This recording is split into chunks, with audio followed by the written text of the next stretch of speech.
Oh yeah, that's right.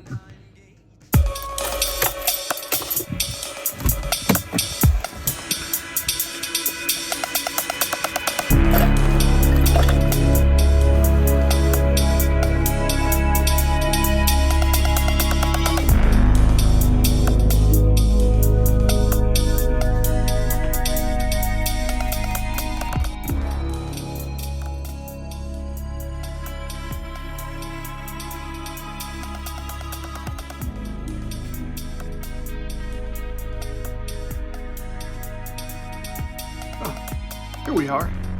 I think I went to the wrong place this morning. It's so confusing. Let's get to some virtual learning.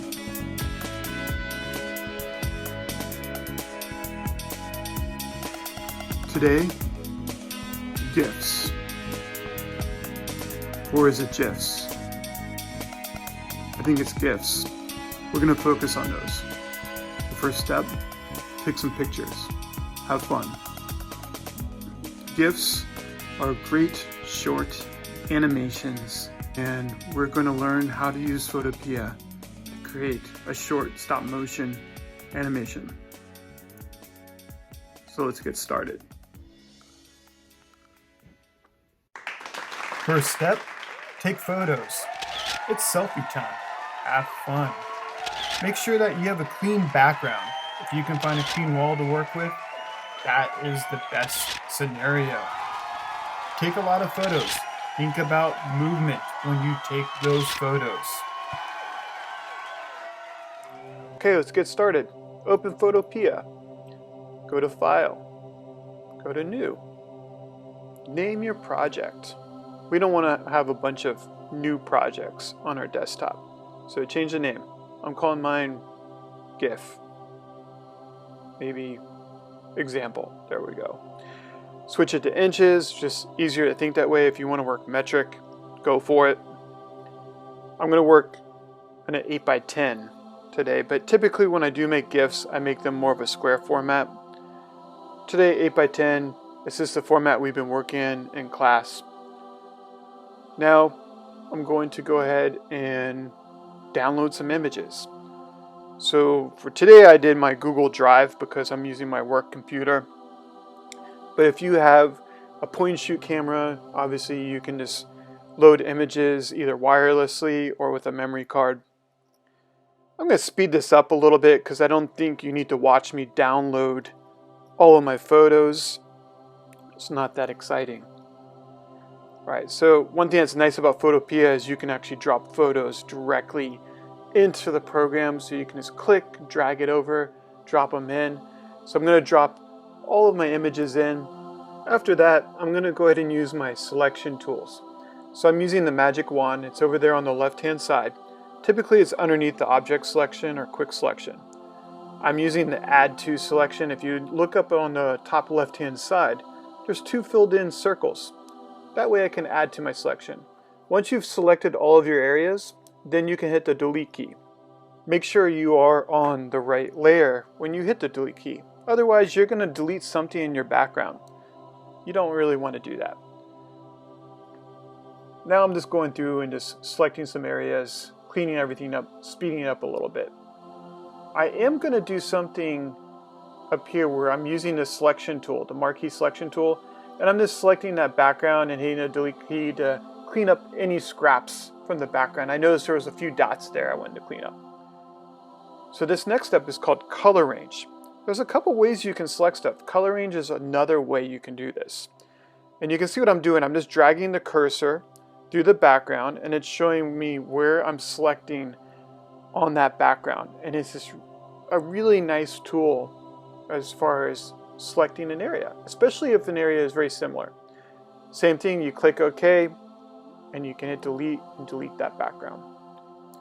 I'm going to speed this up now and I'm going to go through and use a combination of the magic wand and color range and object selection and quick selection to just delete all the backgrounds. I have a few layers, but this shouldn't take too long. When you're creating a GIF from a portrait or maybe a portrait of yourself, Angle and positioning and lighting are all very important factors. It's important to have that clean background just because it's easier to crop away that clean background. Also, positioning the camera on a tripod or just leaning it on a desk or something is an important factor. You want to make sure you're taking that photo from the same angle, especially if you're working with a portrait. This is what I like to call the timeline phase of the project, except there's no timeline in Photopea. So we get to work in the layer window, repositioning our layers in the order that we want them to play in. I like to click on hide while I'm working with the layers. Hide is that little eyeball to the left-hand side. So you can just hide a layer so you can see where they are as far as in the layer, see what's underneath really quickly. And you may have to just kind of move things up and down to get them into the correct order as far as your animation. One of the final steps of an animation in Photopea is you have to rename the layers. So you're going to have to use an underscore, an A, another underscore, and then the name of the layer. And you're going to have to repeat this process for each layer for this to work properly.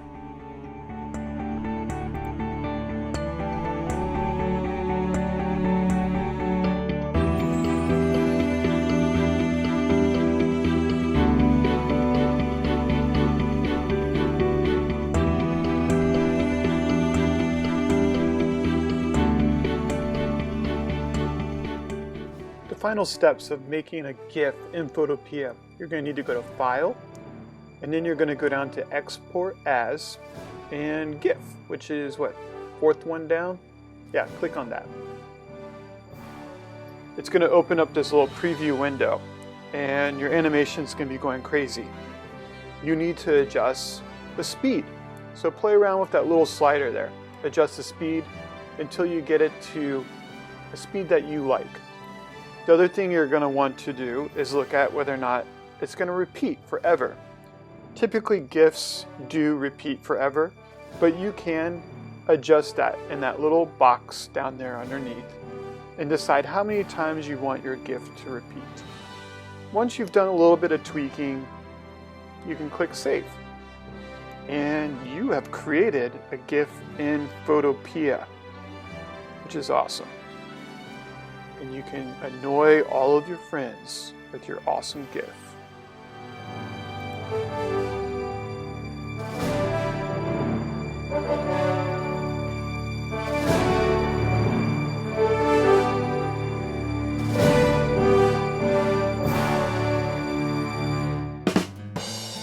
The banana phone. This is like the highest res you can get right here. It tastes a lot better than the Apple iPhone. Check it out. You take your selfies and then you have a snack.